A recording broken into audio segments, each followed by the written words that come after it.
Hello and welcome to Brian360, my attempt at a YouTube channel. For those of you who might have seen my previous videos where I've turned the camera on myself, which has only happened twice before. Hard to do if you're walking around with a selfie stick and a 360 camera. If you watched my video with me on a ride over the Midway, turn the video around so you can see me. I look rather sad as I'm sitting there in the gondola by myself, but oh well.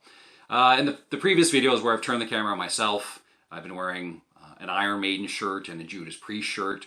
This day is a little bit different. I'm wearing a Canadian military history shirt showing a Lancaster bomber from the Second World War along with a Spitfire above the bomber.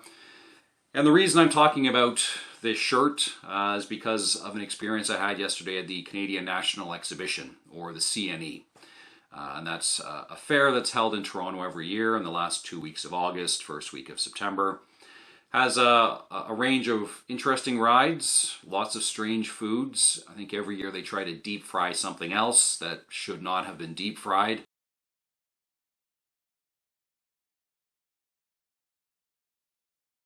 There are vendors selling a wide range of products, lots of interesting exhibits. They even have farm animals if you like to see those things. I'll be posting lots of videos in the next couple days of my experiences at the CNE. So, why I'm going on about the shirt. There is an exhibit featuring the Canadian military outside of the food building. And there was an individual, Joe, who has a store called D-Day Wear.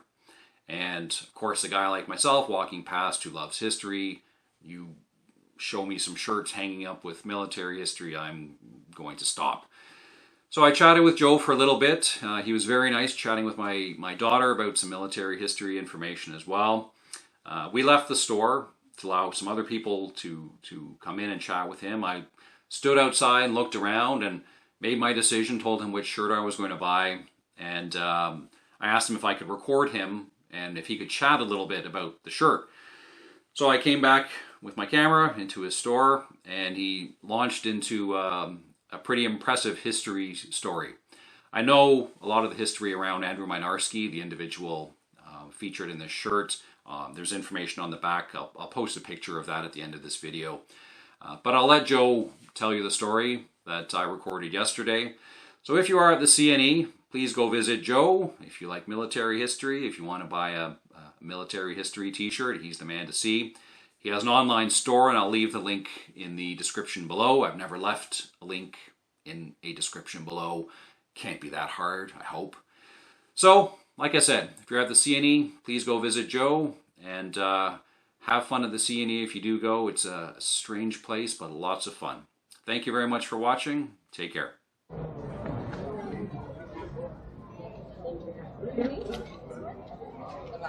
So this shirt's our Mynarski Memorial t-shirt.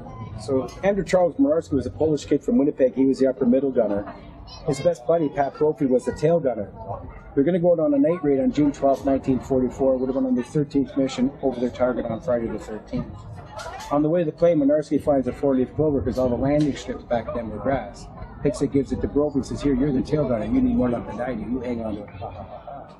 Well, it turns out this plane got shot up really bad over France. It's on fire. The captain's going, "Jump, boys, jump." Brophy got stuck in his tailgun turret. Couldn't get the door open. Broke the emergency crank out. He was jammed. He was not getting out. So Mynarski curled down from his upper gun position, went through the burning plane to go try to save his friend. On the way there, his flight suit and parachute was catching on fire. He was on fire. When he gets back to Brophy, Brophy looks at him and says, "Man, there's nothing you can do for me. Get out of here before we both die." On the other side of the Lancaster, there's an escape door. Mynarski gets to the door, looks back at Brophy, salutes him as he did traditionally, and jumps out of the plane on fire. He was so badly burnt and battered by the time he landed and the French resistance got to him, he actually died of his injuries a couple hours later. But it turned out this plane crashed in the war. It came down on a very shallow angle, and 2 of the 20 bombs it was carrying exploded through the front end of the plane, away from the back end of the plane. Brophy walked away. So he was the one that told the powers that be how Mynarski tried to save him.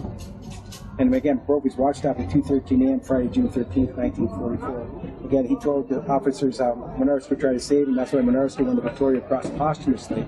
And he was the first guy in the RCF to win the BC. Now here's the weird part of the story. Like we said before, like a couple days later, they say Brophy's hair looked jet black.